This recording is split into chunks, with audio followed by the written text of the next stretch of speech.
Dhuyufur Rahman, tamu-tamu Allah Subhanahu wa ta'ala yang berbahagia.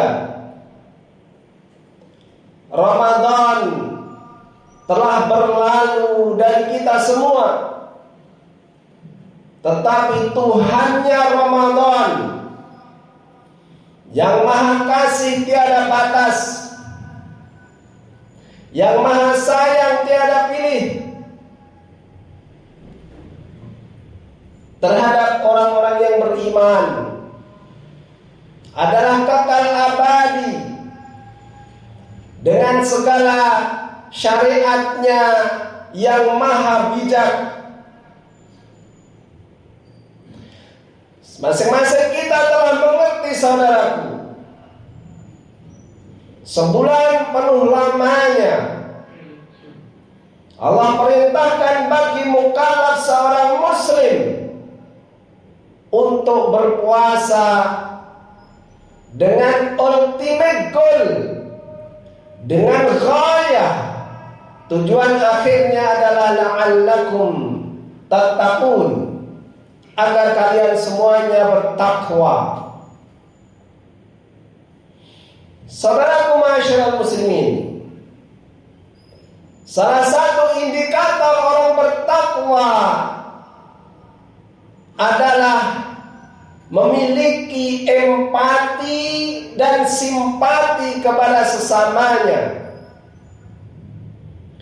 Sungguh Allah gambarkan di dalam surat Ali Imran ayat yang ke-33 hingga 34, ketika Allah kabarkan bahwa surga akan disediakan dan telah disediakan oleh Allah bagi mereka orang bertakwa.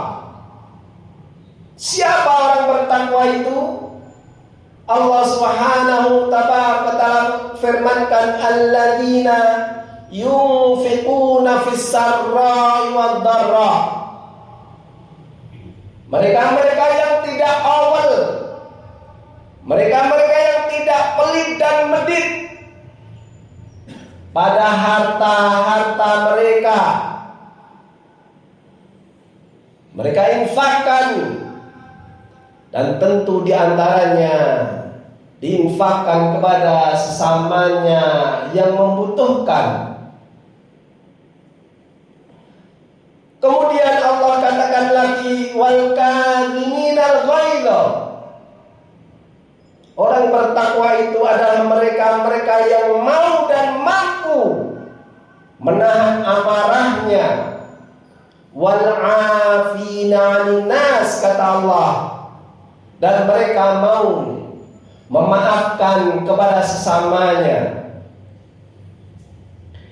Ma'asyiral muslimin, ayat di atas adalah hablum minan nas, menggambarkan tentang indahnya sikap dan sifat seorang muttaqin, adalah perhatian, empati dan simpati. Islam tidak mendidik lo gue. Islam tidak mendidik egois. Ma'asyiral muslimin, azani Allah wa iyyakum jami'an. Allah Subhanahu wa ta'ala juga perintahkan wa ta'awanu 'alal birri wat taqwa. Saling tolong-menolonglah kalian di dalam kebaikan dan ketakwaan. Rasulullah sallallahu alaihi wasallam memberitakan sebuah amal yang paling baik adalah tatkala kita mampu untuk memberikan kebermanfaatan kepada sesamanya dan menghilangkan kesusahan, penderitaan di antara saudara-saudaranya. Kata beliau dalam hadis yang sahih, ahabbul a'mal ilallah, amal yang paling dicinta oleh Allah Subhanahu wa ta'ala, sururun tudkhiluhu ala muslim, engkau mampu memasukkan kebahagiaan kepada saudaramu muslim, wa tanzihi minhul qurbah, dan engkau mampu menghilangkan kesusahan darinya. Sampai-sampai saudaraku, Nabi Sallallahu Alaihi Wasallam mendidik empati seorang muslim. Beliau bersabda, da'watul mar'il muslim li akhihi fi dhahril ghaibi mustajabah. Doa seorang muslim kepada saudaranya yang lain tanpa pengetahuan atau tidak sepengetahuan orang yang didoakan mustajabah.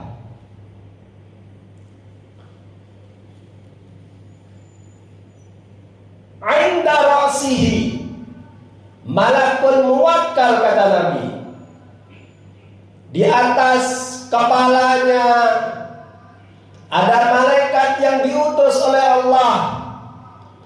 Kullama da'a li akhihi khair bi khair, qala malakul muwakkal amin walaka bimithlih.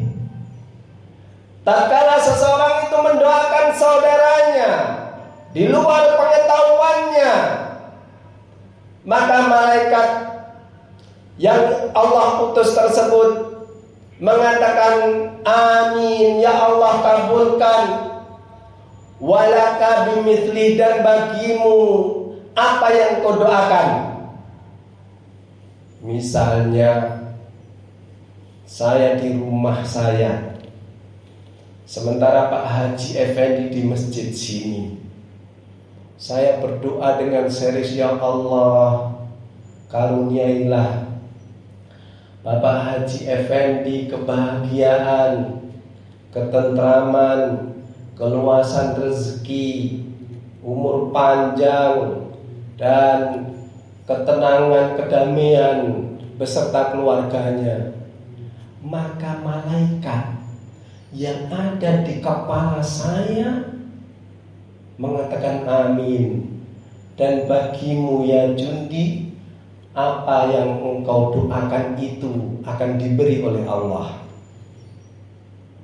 Itulah saudaraku masyarakat muslimin, gambaran tentang indahnya empati dan simpati.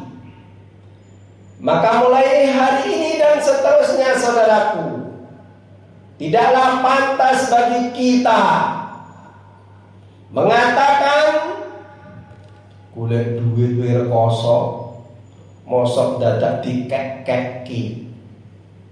Golek duit we angel, mosok dadak dicemplungke masjid. Masyaallah muslimin azani Allah wa iyyakum jami'an. Patut kiranya kita mengintrospeksi diri.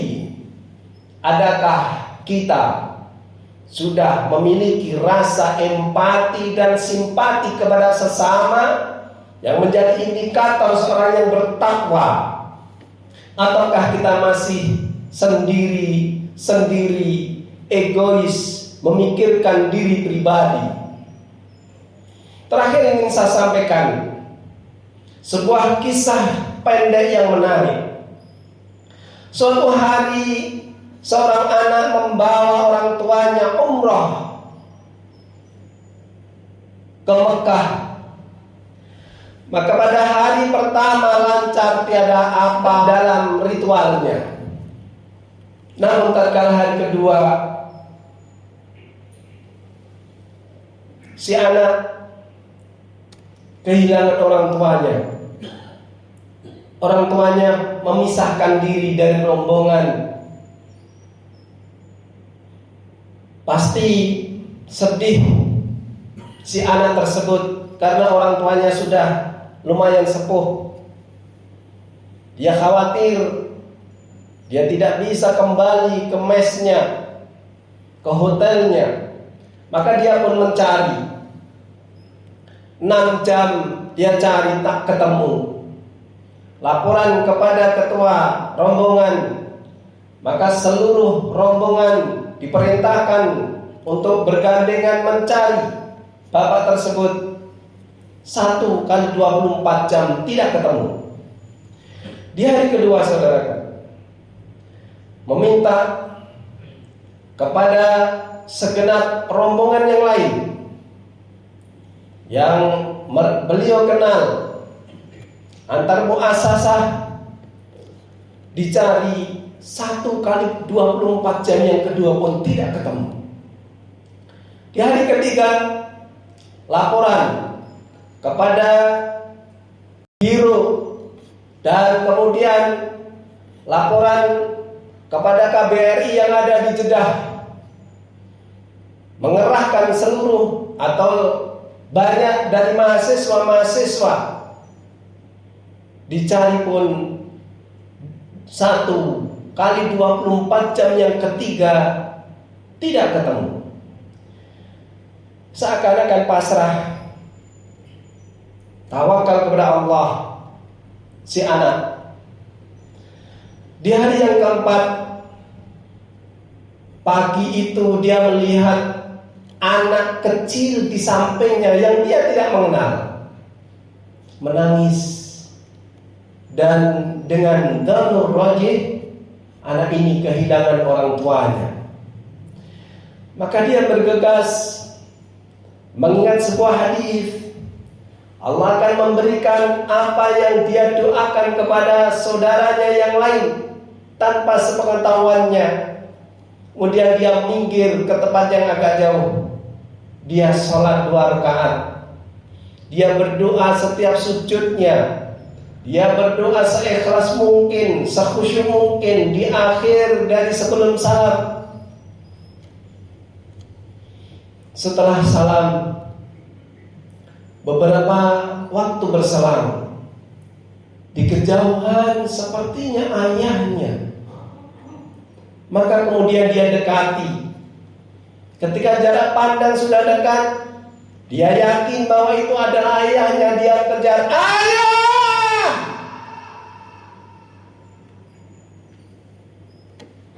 Dengan serta-merta mengejar ayahnya dengan menangis. Ayah selama ini kemana? Saya di sini saja, katanya. Padahal kita mencari, semuanya mencari, dan tempat ini sudah bolak-balik kami lewati. Terus ayah selama ini makan dari mana? Saya selama ini ya dikasih jamaah yang lain. Saya selama ini di sini. Kemudian setelah itu berkumpullah seluruh jamaah. Maka kemudian si pemimpin rombongan punya inisiatif untuk mendengarkan cerita bagaimana asal-usul ketemunya ayahnya. Maka kemudian dia bercerita bahwa saya telah mendengar ceramah seorang ustaz bahwa Allah akan memberi apa yang kita mintakan kepada saudara kita tanpa sepengetahuan yang kita doakan itu. Persis apa yang dia minta kepada Allah untuk saudaranya. Sebagaimana dalam hadis yang barusan tadi kita baca. Itulah saudaraku, apa yang kita minta untuk saudaranya, Allah akan kasih kepada kita. Indahnya empati, indahnya simpati kepada sesama. Maka mulai hari ini dan seterusnya, tidak layak bagi kita untuk bakhil. Mulai hari ini dan seterusnya, tidaklah pantas untuk kita pelihara egois sendiri-sendiri. Nabi mengatakan, al-mu'minu yashuddu ba'duhum ba'da. Seorang mukmin itu saling menguatkan satu dengan yang lain, saling tolong menolong, bahu membahu, saling memperhatikan. Aqulu qawli hadza wa astaghfirullah wa lakum wa lisa'iril muslimina min dhanbin fastaghfiruh innahu huwal ghafurur rahim wa qur rabbi ighfir warham wa anta khairur rahimin.